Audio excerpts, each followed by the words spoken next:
ధాన్యం అమ్మిన బాబుకి 57,300 చిల్లరయ్యా. మామిడి తోట మీద వచ్చిన మొత్తం 12,000. సరే, ఈ డబ్బు వేరే దాచిపెట్టు, ధర్మకార్యాలకు ఉపయోగిద్దాం. మీ అమ్మాయి బాగా చదువుకుంటుందా? బాగానే చదువుతుందయ్యా. కానీ కానీ ఏంటో చెప్పు. ఏం లేదయ్యా. నువ్వు చెబుతావా, నువ్వు చెప్పమంటావా? సుమతికి పరీక్ష ఫీజు కట్టడానికి కొంచెం డబ్బు కావాలి, అంతేగా? అయ్యా, ఈ విషయం తమకు మనసుకు ముఖం అర్థం అన్నారు పెద్దలు. చూడాలయ్యా,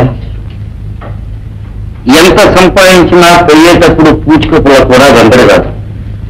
ఈ నగ్న సత్యాన్ని తెలుసుకోలేక వెర్రి వ్యామోహంలో పడి చివరి దాకా డబ్బు డబ్బు అంటూ తాపత్రయపడతారు.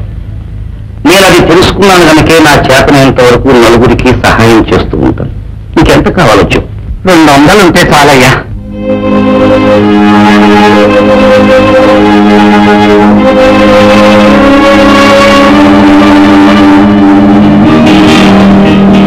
అయ్యా, 400.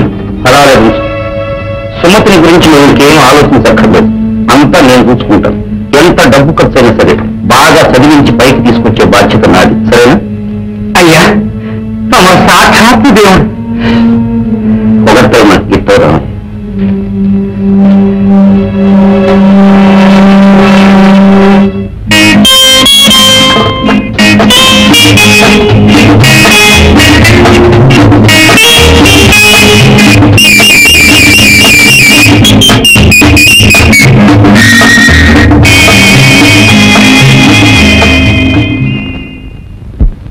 ధర్మ సంస్థాపనార్థాయ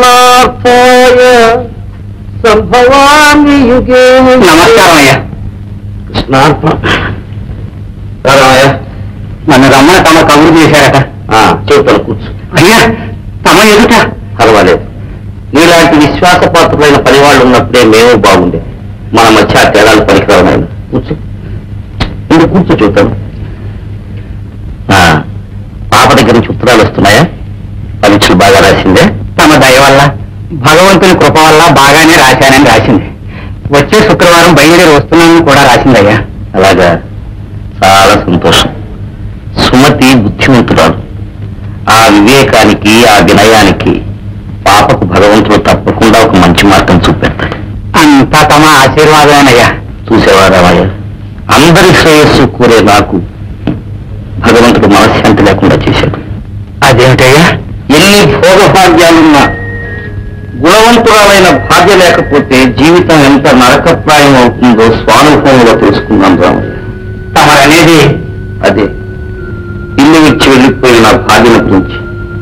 మొక్క ఎండిపోతే నీళ్లు పోసి బతికించుకోవచ్చు, కానీ జీవితం ఎండిపోతే ఏం చేసుకోవచ్చు. నేను ఈ వయసులో మళ్ళీ పెళ్లి చేసుకుందామంటే అది సబబు కాదు, లోకం హర్షించదు.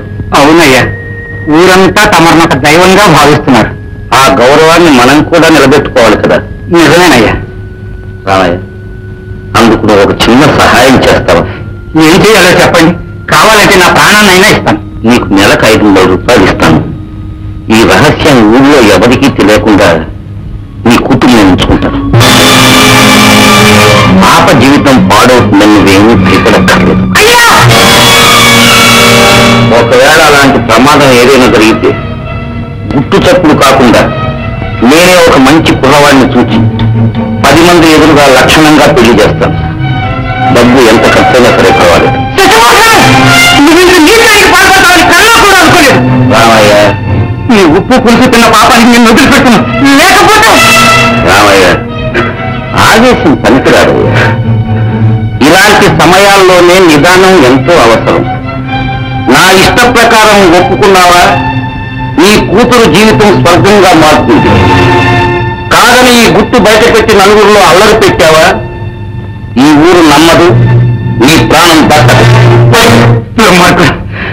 నువ్వంటే ఏమిటో ఇప్పుడు తెలుసుకున్నావుగా, ఇంకే అనవసరంగా ఒక పెద్ద మనిషితో విరోధం పెట్టుకోవద్దయ్యా. వచ్చే శుక్రవారం దాకా గడువు ఉంది. ఈలోగా నీ మనసు మార్చుకొని నువ్వు నా దారికి రావాలి.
నా సొంత తమ్ముడు పోయినప్పుడు కూడా నేనంత బాధపడలేదు.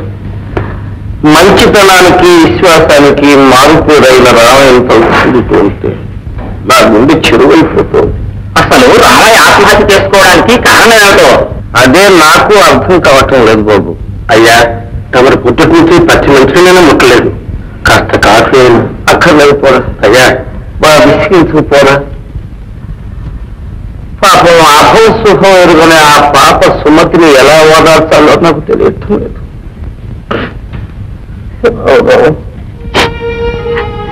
మీరిద్దరూ అంత ప్రాణ స్నేహితులు కదా. మా నాన్న ఆత్మహత్యకు కారణం మీకు కూడా చెప్పలేదు. లేదమ్మా. నాకు భయంగా ఉంది. మా నాన్న ఇంటి కోసం చనిపోయాడు, దీనికోసం చనిపోయాడు. అమ్మా సుమతి, జరిగిన దాని గురించి బాధపడుతూ కూర్చుంటే ఎలా తల్లి? ఇది జరగాల్సింది ఏదో చూడమ్మా. కొంచెం ధైర్యంగా ఉండమ్మా. వస్తాను తల్లి.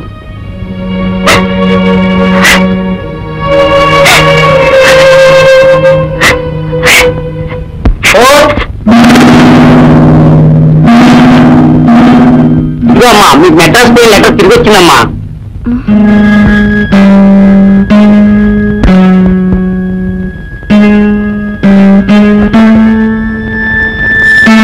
చిరంజీవి సౌభాగ్యవతి సుమతికి మీ తండ్రి రాయనది. ఇంతవరకు ఎవరిని మనం దైవంగా భావించాము, ఆ శశిభూషణ ఒక రాక్షసుడని నాకిప్పుడే తెలిసిందమ్మా. మీ మీద ఒక దురుద్దేశాన్ని మనసులో పెట్టుకుని ఈ చదువుకి సహాయం చేస్తున్నట్టు నటిస్తూ ఇన్నాళ్ళు మనకు డబ్బిస్తూ వచ్చాడు. ఈ వయసులో వాడు నేను పెళ్లి చేసుకుంటానన్నా నేను సహించేవాడు.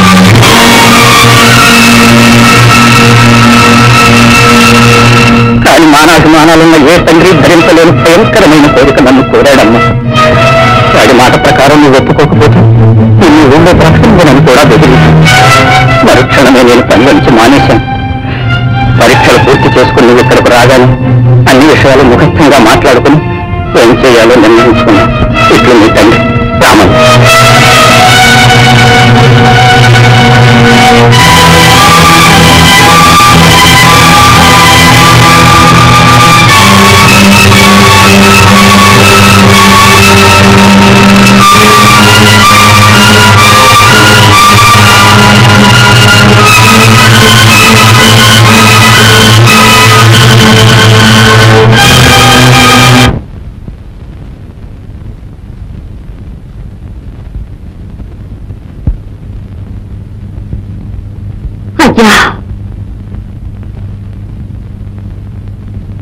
రా పాప రా. ఎలా ఊరడించాలో నాకు తెలియటం లేదు. కన్న తండ్రిని పోగొట్టుకుని నువ్వు బాధపడుతున్నావు. విశ్వాసపాత్రుడైన నౌకర్ను పోగొట్టుకుని నేను కుంగిపోతున్నాను. అంతా విధి విలాసం. ఏం చేస్తాం? దేవుడు నన్ను ఇలా అనాథగా చేస్తాడని నేనెన్నడూ అనుకోలేదు. బాధపడకు పాప, బాధపడకు. నేను బతుకున్నంత వరకు నువ్వు అనాథవు కావు. నీకు ఏ కొరత లేకుండా నేను చూసుకుంటాను. ఆ నమ్మకంతోనే నేను వచ్చానండి. మీరు అవకాశం ఇస్తే నా భవిష్యత్తు గురించి మీతో ఏకాంతంగా మాట్లాడాలి. ఏకాంతంగా? అయితే ఇక్కడొద్దు. ఇలా రాత్రికి నేనే మీ ఇంటికి వస్తాను. అక్కడ సావకాశంగా మాట్లాడుకుందాం. నువ్వు వెళ్ళు. మీ రాక కోసం నేను 1000 కళ్ళతో ఎదురు చూస్తూ ఉంటాను. ఇచ్చిన మాట కాదనటం, నమ్మిన వాళ్ళను నట్టేట ముంచటం ఈ శశిభూషణం జాతకంలోనే లేదు. వెళ్ళరా పాప.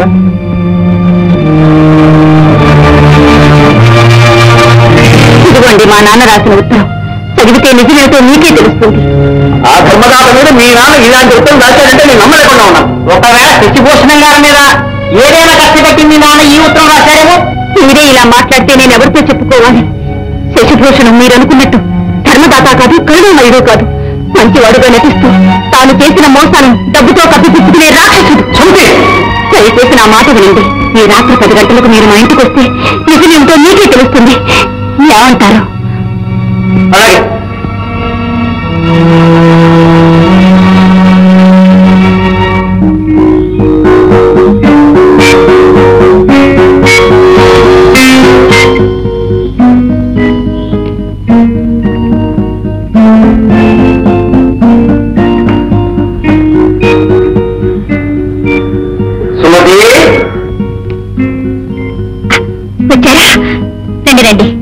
మీరు రావడం ఎక్కడ మర్చిపోతారో నేను ఎంతో కంగారు పడ్డాను.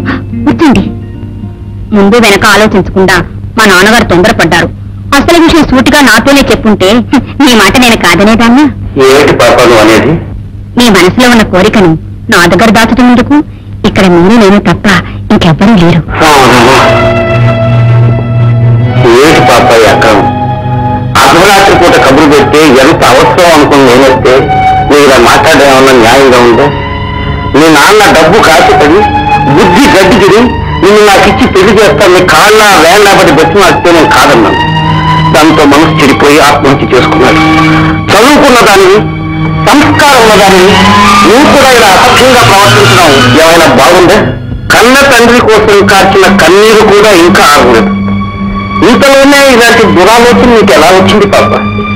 చచ్చ, ఈ ఇంట్లో ఒక క్షణం కూడా నేను ఉండలేదు. మమ్మల్ని క్షమించండి బాబు. ఏంటి మీరంతా ఇక్కడున్నారా? మీ సుమత మాటలు నమ్మి దేవుళ్ళకి మిమ్మల్ని అపార్థం చేసుకున్నాం. మమ్మల్ని క్షమించండి. నన్ను అపార్థం చేసుకున్నారా? ఎంత అమాయకులు మీరు. ఈ మాయ మాటలు నమ్మి మోసపోకండి. మీరంతా లోపల దాక్కున్నారని ఎలాగో పసిగట్టి మీరు మంచి మాటలు నటిస్తున్నారు. నీ మాటలన్నీ బుద్ధి గట్టి తిని ఈ ఊరు గొప్పదారని మీ ధర్మరాజుని అనుమానించావు. నీ తండ్రి ఎందుకు కోసుకున్నాడో, నువ్వు ఎంత ఉన్నవాడో మాకు ఇప్పుడు చదువుకున్నా చదువు ఎందుకు చదువుతారే ఉన్నదంతకదండి. తండ్రి పోయే దుఃఖంలో ఏదో మాట్లాడుతుంది. నేను ఓదారుస్తాను, మీరు వెళ్ళండి. కొత్త రావా?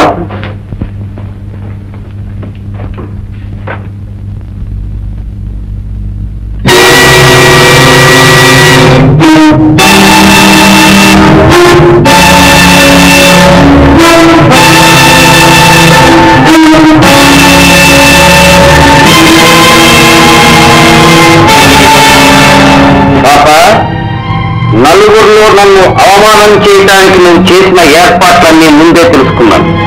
నేనేం పసివాడిని, అమ్మాయికుణ్ణి కాదు. నీ నటన చూసి మోసపోతాను. ఇప్పటికైనా నేను ఎంత గతికున్నావు నువ్వు తెలుసుకున్నావు అనుకుంటున్నాను. తెలుసుకున్నాను. నీ నిజ రూపం పూర్తిగా తెలుసుకున్నాను. అయితే నేను చెప్పినట్టు పిచ్చి పిచ్చి వేషాలు ఖర్చు పెట్టి నువ్వు నా దానివైతే నిన్ను మహారాజాగా చూసుకుంటాను. నువ్వు ఎవరు తెలియకుండా. నువ్వు ఒక మనిషివేనా? ఊరికి పెద్దగా పేరుకు ధర్మాత్ముడిగా చలామణి అయ్యే నువ్వు పరమ నీతులోని నిరూపించే వరకు నేను నిద్రపోను. అది నీ తరం కాదు. ఎందుకు కాదు? ధనంతో నువ్వు లోకం కళ్ళు కప్పొచ్చు, కానీ ధర్మదేవత కళ్ళు మాత్రం కప్పలేదు. పరువుకు భయపడి మా నాన్న ప్రాణాలు విడిచాడు, కానీ నీ పరువు తీయకుండా నేను ప్రాణాలు వదలను. అది మాత్రం గుర్తుపెట్టుకో. వేదికు నా జింకతో ఆడుకోవచ్చు, కానీ పులితో చెలగాటం ఆడకూడదు. నిజమే, నీ ఒక మేకమని పులికి.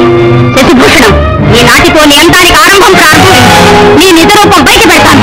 ఉత్తముడు అని నమ్మి నీకు దేదేలు కొట్టే ఈ ఊరి పెద్దల ముందు నువ్వు సిగ్గుతో తల దించుకునేట్టు చేస్తాను. అవమానం భరించలేక నా తండ్రి ఎలా కృంగి కుమిలిపోయాడు, అలాగే నువ్వు కూడా అవమానం భరించలేక కృంగి కుమిలి నశించేలాగా చేయలేకపోతే నేను రామయ్య కూతురు సుమతే కాదు, మా నాన్న మీద ప్రమాణం చేసి చెప్తున్నాను. ఇదే నా శవదం. ముందు బయటికి వెళ్ళు.